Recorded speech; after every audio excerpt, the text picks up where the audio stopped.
Hi, I'm Brett, this is Layla, and you're watching Good Morning Gold Coast. Good morning, Gold Coast. It's Cam, down at the Arts Centre Gold Coast this morning because a lot of business leaders and community leaders are coming here this morning to get an update from the Mayor and the Council CEO on the future Gold Coast project. It's going to be very exciting. Remember to do the whole like, comment and share thing. It's Facebook. But right now, let's check out today's news. And as I said before, city leaders, community leaders, all here this morning to get an update on this future Gold Coast project. But I'll let Bernard Salt explain a bit more. He's from KPMG, who are also supporting this initiative. The Future Gold Coast project looks at what the Gold Coast might look like by the middle of the 21st century. We looked back over the last 50 years to see where the Gold Coast has come from. We looked forward in terms of population projections, social change, economic change, cultural change, and put that all together in a view of what we think will be important on the Gold Coast by 2050. These guys are the ones who are driving things like extending the tram line down to the airport, pushing for a cruise ship terminal, a sky rail going up to the hinterland, and turning our city into an international education destination. But I'm going to head along too, so I'll try and find out a bit more information to tell you in tomorrow's show. Speaking of big plans for the city, international thought leaders are converging on the Gold Coast for tomorrow's Big Blue Sky event. And I caught up with one of the speakers, Matt Desmere, to find out what the future of education actually looks like. We still teach in a way that is 200 years old, that's based on Victorian methods. We sit in rows in a classroom and we learn by rote. But we don't live in a world anymore that does that. Technology is automating an awful lot of things. And what we require from a workforce is a different way of thinking, a different approach to problem solving, a different approach to collaborative working, embedding creativity into everything that we do. So what would a classroom of the future, or a classroom that we should be moving towards, look like, do you think? It's about small groups of students working together and understanding how to solve problems themselves, being guided and mentored through, rather than being taught step by step. If we focus so much attention on passing exams based on our expectations of the world and the world that we grew up in and the world that we experienced, we're teaching them skills that were useful to us. We're not teaching them skills that were useful to them. So would you say we now have to teach kids how to think, not what to think?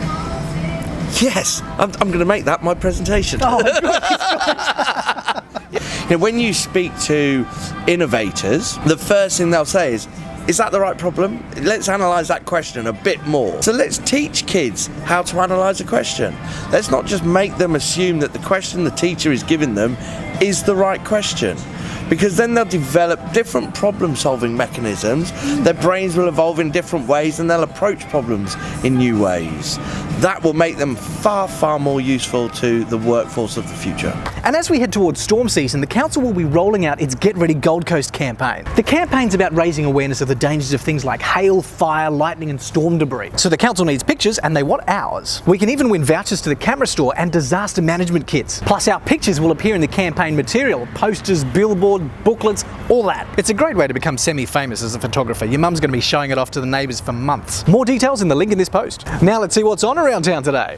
The judging and presentation of the 4th annual Radfly Youth Art Award is on tonight. So head to the Miami Marquetta tonight from 6 p.m. to find out which young person will win $1,500 plus an internship right here at the Gold Coast Art Gallery. A little bit of background on this Radfly Award. These guys help vulnerable youth here on the Gold Coast to further their art skills. And if you want more details on tonight's event, click on the link in this post. Quick question, which river separates the Gold Coast from Logan? Bah, too slow. Correct answer, the Albert River. You can test your general knowledge and raise some money for the Make-A-Wish Foundation at tonight's Trivia Night. It's at the Fiddler's Green Irish Bar and Restaurant from 6:30 p.m. And you can buy your tickets online using the link in this post. Or enjoy a super sexy night down here at the Arts Centre with Brown Sugar. It really does seem like this is the place to be. Everything's happening here. This show though is part of the Glitter Festival and it has a delectable array of stunning performances from local and international First Nation performers. It does have some adult themes though, so you've got to be over 15 years. But if you're over 15, just buy your tickets now online using the link. Now let's see what's happening with the weather today. We've got another sunny day expected. expected, with a top of 27 and getting down to 14. The Weather Bureau is forecasting sunny too on Friday and Saturday. Looking good. That is the show. Remember to like and share because you guys are coming up from the bottom right there. Because as I say, give credit where it's due, like right at the end of the show. Also reading out your comments, Krista, who I actually met the other week, her daughter Anya's art is in the Energies exhibition. Krista says, our koalas are precious and need to be protected. That's obviously from yesterday's story about the koala population being in decline here. Actually, that reminds me, if you haven't done the state government's survey